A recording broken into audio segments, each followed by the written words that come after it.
কঠিন পরিস্থিতিতে মাথা শান্ত রাখা খুব বড় কাজ। যে মায়ের ছোট বাচ্চা আছে সেই মাই জানে যে তার পরিস্থিতি কতটা কঠিন।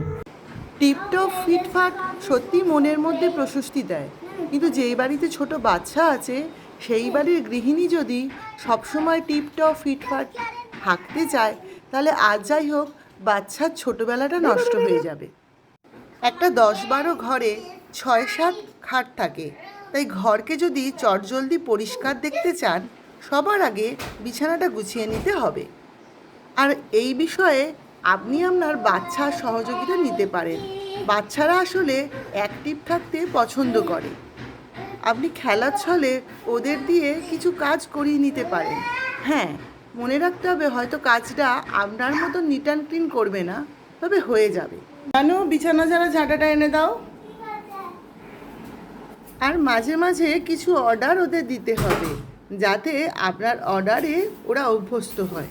এই সামগ্রিক পদ্ধতিটাতে আপনার দুটো সুবিধা হলো, এক, আপনার ঘরটাও পরিষ্কার হয়ে গেল, তার সাথে সাথে আপনি আপনার শিশুটিকে সঠিক কিছু শিক্ষা দিতে পারলেন। এবার দেখুন 10-12 ঘরের 6-7 অংশ পরিষ্কার হয়ে যাওয়ায় ঘরটা অনেকটাই নিট অ্যান্ড ক্লিন লাগছে। বাকিটুকু এই মুহূর্তে না পারলেও আপনার মনে কোনো অস্বস্তি থাকবে না। ঘরের কোনো অংশ আপনি বারবার পরিষ্কার করার পরও যদি মেশি হয়ে থাকে তাহলে এটা বুঝতে হবে যে সেই অংশে জিনিসপত্র অনেক বেশি আছে, অথবা সেই জিনিসপত্রগুলো রাখার মতো নির্দিষ্ট কোনো জায়গা নেই। তাই সবার আগে জিনিসপত্রগুলো রাখার নির্দিষ্ট জায়গা তৈরি করতে হবে। ঘরে এই মেয়ের পুতুলগুলো এখানে ওখানে বড্ড বেশি পড়ে থাকে এবং এগুলো অনেক মেশি লুক তৈরি করে। আমি সিদ্ধান্ত নিয়েছি এইরকম একটা জিনিস যার মধ্যে আমার পুতুলই ছিল মেয়ের, তার মধ্যে এই পুতুলগুলোকে ঢুকিয়ে দেবো, তাতে কিছুটা জায়গা স্পেস সেভ হয়ে যাবে। কিন্তু এই কাজটা আমি নিজে করব না, মেয়েকে দিয়েই করাবো। নানু, এইটার ভেতরে পুতুলগুলো ঢুকিয়ে দাও তো, তুমি ঢোকাতে পারবে? ঢোকাও, ঢোকাও, সুন্দর করে ঢুকিয়ে দাও।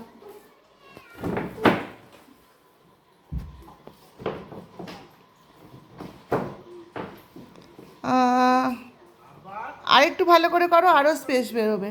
দেখো, এইটা আর কিছু নয়, ওকে একটা শিক্ষা দেওয়া। ও যদি এইভাবে ওর খেলনাগুলোকে নিজে নিজে গুছিয়ে রাখতে পারে তাহলে ভবিষ্যতে নিজের অন্য প্রয়োজনীয় জিনিসগুলো গুছিয়ে রাখতে শিখবে। বাকি জিনিসগুলোকেও নির্দিষ্ট জায়গা আমায় দিতে হবে। এরপর আসে আসল টুইস্ট। আমি ঘর পরিষ্কার করার দিকে ফোকাস দিয়েছিলাম, কিন্তু অপর দিকে দেখি আমার ওয়াশিং মেশিনের কাচা হয়ে গেছে, এখন সেগুলোকে শুকোতে দিতে হবে। তাহলে আমি আগে কোন কাজটা করব?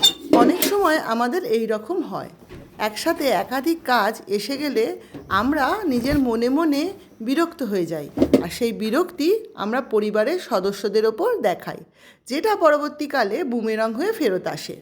এক্ষেত্রে যেটা প্রাথমিক প্রয়োজন সেটা আগে করতে হবে।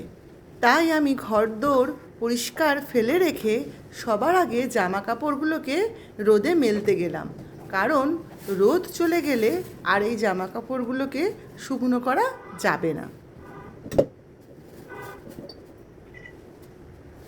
এরপর আবার চলে এলাম জায়গাটা পরিষ্কার করতে। জায়গাটা ভালো করে দেখলে দেখা যাবে এখানে 3-4টে জিনিসই মেশি লুকটা তৈরি করেছে। প্রথম হলো, এখানে শুধু খেলনা রয়েছে। এই যে প্যাকেটাতে খেলনা, এই প্যাকেটগুলোতে খেলনা, অর্থাৎ আমার মেয়ের খেলনা রাখার জন্য নির্দিষ্ট কিছু নেই।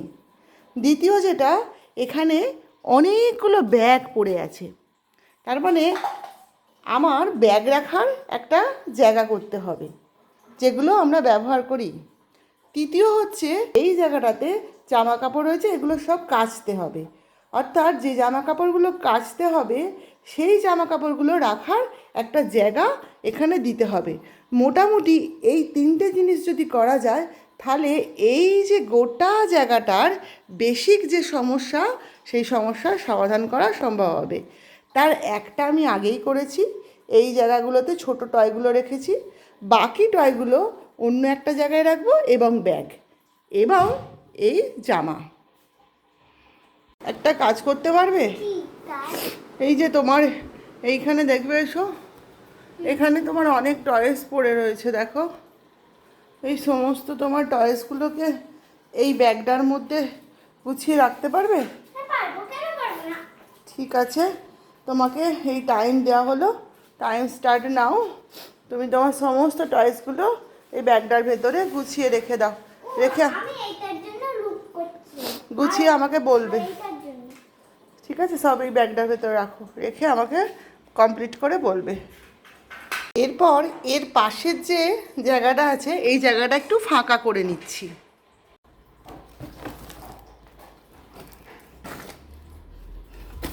এবং পুরো জায়গাটাকে ভালো করে একটু ঝাড় দিয়ে পরিষ্কার করে নিচ্ছি।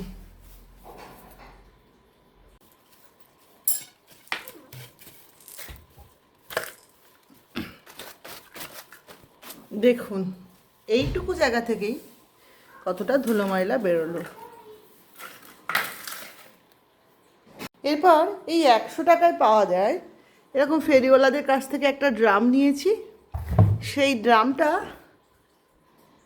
এখানে রাখলাম।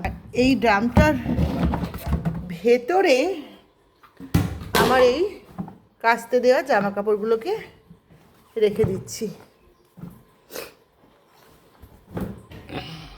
এটা চাপা দেওয়া, তাই এর ভেতরে অন্য কিছু পোকামাকড় গিয়ে আর নতুন করে বাসাও করতে পারবে না। দেখুন এই সামান্য পরিবর্তনে আপনার এই জায়গাটা কতটা নিট অ্যান্ড ক্লিন হয়ে গেল। আর একই সাথে আমি এর তলাগুলো পরিষ্কার করতে শুরু করলাম। তবে কোনো কাজের টার্গেট নেওয়ার আগে মনে রাখবেন, একসঙ্গে কোনো বড় টার্গেট নয়, সব সময় ছোট ছোট টার্গেট নেবেন। আপনি যেহেতু একটা ছোট বাচ্চার মা, আপনাকে রাত জাগতে হয়, অতএব আপনার প্রায়শই স্ট্রেস মনের মধ্যে আসবে। ব্যক্তিগত জীবনে নতুন করে আর কোনো স্ট্রেস তৈরি না করাই ভালো। কিছুক্ষণ আগে যে জায়গাটা পুরো ভর্তি ছিল, দেখুন ধীরে ধীরে পুরো পরিষ্কার হয়ে গেল। এই যে আবার কিন্তু তার আসর নিয়ে হাজির হয়েছে। মানে আপনি যে পরিষ্কার করে ফেললেন, এটা কিন্তু আপনার শেষ কাজ নয়, পরবর্তী অংশের জন্য ইনি প্রস্তুত আছেন।